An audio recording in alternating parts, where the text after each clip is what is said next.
I'm always watching sport on TV. I just enjoy watching other people play cricket, rugby, football, netball and hockey.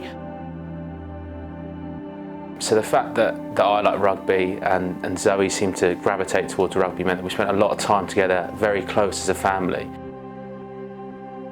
Having 3 sporty children was like having 3 lion cubs. They'd just roll around the floor constantly, and they had a little woolen rugby ball, and somebody would throw that into the middle, someone would catch it, and we'd tackle.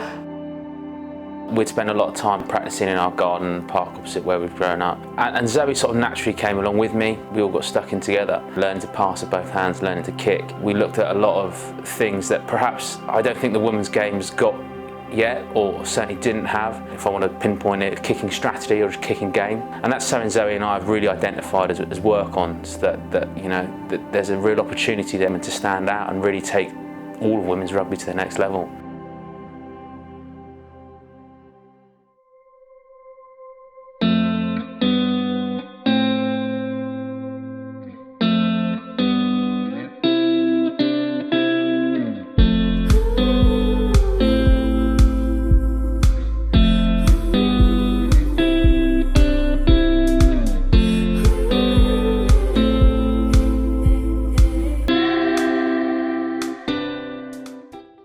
For me, extra training is so important because I'm a kicker. I feel like, well, I want to be the best I can be at kicking and the best in the world. But when it comes down to it, if you haven't trained and it's, say, it's 14-15 and it's the final minute of a game that you need to win, you know you can slot it again. And for me, being the best I can be and the best in the world is what I strive towards. So doing all the extras, passing, kicking, analysis is what I need to do to be the best I can be. So we just come to Harpenden for a kicking session. Probably get some passing in as well, just to warm up for kicking up and down, doing some passing. So yeah, we'll see how it goes. I come here because of the 4G.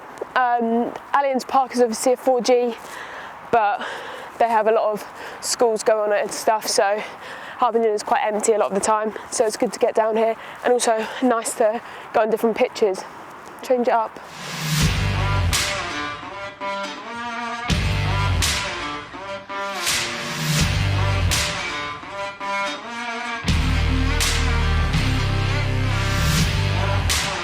So to start with, I'd normally do some kicking out of hand just to get warm up and into the rhythm, and then I'll goal kick, and then after goal kicking I might do some kicks to the corners like a penalty, and then some restarts.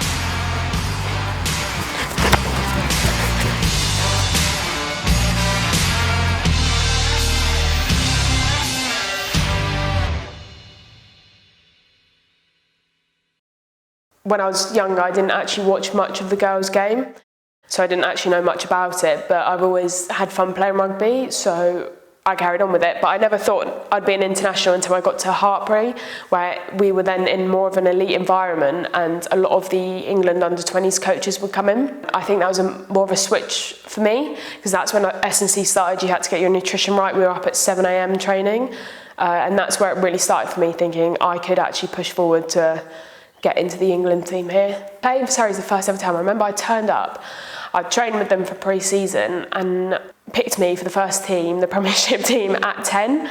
So as 10's a bit of a leading role, well, quite a lot of a leading role, I was a bit like, oh my God. So I'm going in here against Lichfield, who at the time were one of the top teams, and I was looking around me and there was people who had loads of caps, who were around 30, who were the senior leaders, and I was going to have to tell them what to do.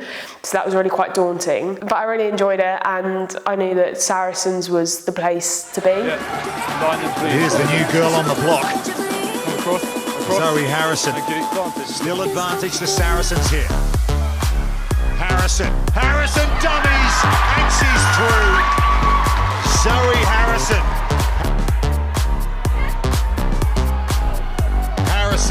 Shows and goes. Harrison has her second.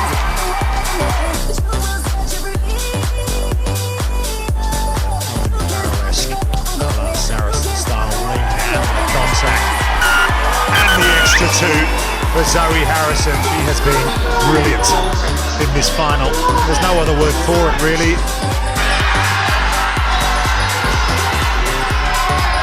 Saracens go back to back. They are Tyrrell's Premier 15s champions for the second year running. Zoe's first cap was obviously a special moment for everyone in the family. That's what we were all aiming for. It was once we knew she had a chance, we all try to get together and do whatever we can to help her. Ultimately, it's down to Zoe, but we always try to set up a platform that really helps her to get to where she wanted to go. Zoe was picked for it before I was. I got a late call up, but there was like 3 or 4 of us that got it all at the same time. So it was like me, Zoe, Jess, and Ellie Kildan. When I look back on it, like obviously me and Zoe have played from like 13, 14 together to then get our first cap at the same time and be best mates and all that soppy stuff is quite cool. Immensely proud. It showed to me that not only, but you have to have a lot of talent, a natural talent, but you also have to work hard. You have to sacrifice going out with all your friends, to late night parties and things like that. You have to be very focused. Even when the team comes out, you never really think your name's going to be picked on that team sheet. Like going out on WhatsApp and stuff like that, you sit there and think, oh, I'm not going to be on it. But yeah, so it came out and Jess was starting, and then it was me, Ellie Kildan and Hannah. It was just so exciting that all us 4 could get our caps together. You want to put on a bit of a show and show the coaches what you can do. But I think because you have people like Hannah around you, who's an absolute class clown, it makes it a little bit more easier. She's always there showing off in front of everyone and being funny. Trying to get some go forward as well. Zoe Harrison is onto the field, and that's Harrison with the long pass for Packer. Harrison, crossfield kick from Harrison. Oh, and it might have fallen into the hands of Jess Breach. If you don't buy a ticket, you're not going to win the raffle. It was just incredible seeing like everyone, with their flags, waving flags and shouting at us on the pitch and just going crazy whenever something happened. I'd say I really, the amount of pride I have when she pulls on the England jersey and the anthems come, I find it almost difficult to watch because I'm so proud of her. It's incredible to win a Six Nations. We won it in the 2018-2019 season, and I just remember playing that Scotland game. It was rain everywhere, but we put on such a performance. I think we won like 80-0 or something like that, and it was just amazing, like that we could go out and play the sort of rugby we did in the pouring rain, but also at Twickenham. It was incredible that we got to lift the Grand Slam trophy at our home ground in Twickenham. So back in March, I got a tweet from Sarah Byrne, the legendary English prop. It says this: thanks for the great comments about how exciting the Women's Six Nations 2019 is this year, Will Greenwood. It would be great if you could come in and see us train. Well, I'm taking up that offer and I'm going one better. I've got my boots and I'm going to have a run round with the Red Roses as they prepare for the Super Series in San Diego, where the 5 best teams in the world are going to go head to head. The San Diego trip I was really excited for, and like going away with friends and that was going to be pretty cool. I thought it was great to find out about the Super Series, the best teams in the world there. I think it was just incredible, and it's great that we had it 2 years before the World Cup, so it was like a mini World Cup leading up to the World Cup, but it gave everyone a sense of what it's going to be like, and we had the games I think 4 days apart, so that's exactly like the World Cup was going to be. Riley again to Harrison, kicks cross field. It's gone over the head of Boujar. Scarrett's there. So on the trip to San Diego, I went as the fly half. It was great for me that I was able to go into a tour as a leading fly half and being able to start all of those games and having a taste of how the different countries play. So, you know, Canada through to New Zealand, they're very different. You know, you have different defences coming at you. Getting to play New Zealand before going to a World Cup was eye-opening and really interesting to play them.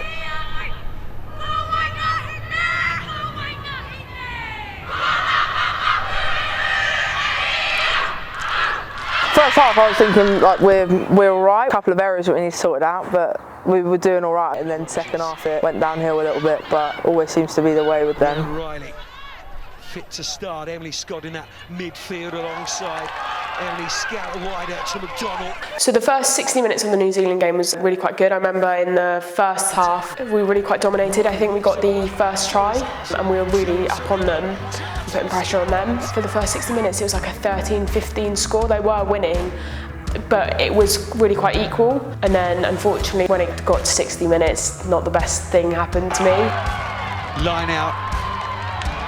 Again, England's Achilles heel. Under pressure. I then got an injury to my thumb, which I thought I could play on with. I went down because it did hurt a lot, and Rick came on, taped it, and I thought I could play on with it. And I remember trying to put my thumb behind my back and tackle with either this shoulder and just hit her, or tackle and come around with this shoulder. And I think from up top, Mids and Scott could see that I was in no state to tackle someone or even play, so I got taken off. And I remember getting the x-ray and a doctor came up to us and she was like, yeah, you've broke your thumb. And then I got told the next day that it was completely shattered. One bone went into the other and just broke it into a million pieces. So I was then casted up, and as soon as I got back from San Diego, I was then in operating room getting operated on. For me, the rehab was a little bit tedious because it was the same thing, like squeezing a clip, a weight clip, a lot, and then playing with the thumb with your elastic hairband and stuff like that. But I remember I got through that and it got strong again, and then I was able to start passing. And obviously passing is quite a big thing for a 10. You know, a lot of practice had to go into that, and now it's all right. I mean, it's still not great. It doesn't look great, but that's rugby, and you get injuries from rugby. Lucy! Come on, Lucy! For any sport, I think it's really important to have that downtime away from it. So for me, I like to take my little dog, little Lucy, out for walks. She's really cute and all my friends love her. But yeah, taking her out for walks, giving her loads of treats because she deserves them. Lucy, come on.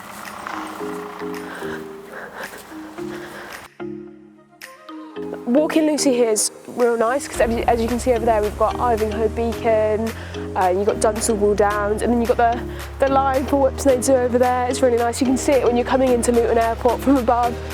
And then if you go all the way back round, you've got Wendover Woods over there. And it's just like really nice views. It like clears your head going for a walk. It's really nice in the summer. Also in the winter, some great hills to sledge down over that way. My aspirations for my rugby career is 100% win a World Cup and win more than just the one World Cup. Continue a winning streak on the Six Nations, raising the Grand Slam trophy at Twickenham is amazing. I want to do it again. But also at a World Cup, when they release the team after the World Cup, the team of the World Cup, as they say, and it's all like different players from the different countries, I want to be at that in that number 10 slot.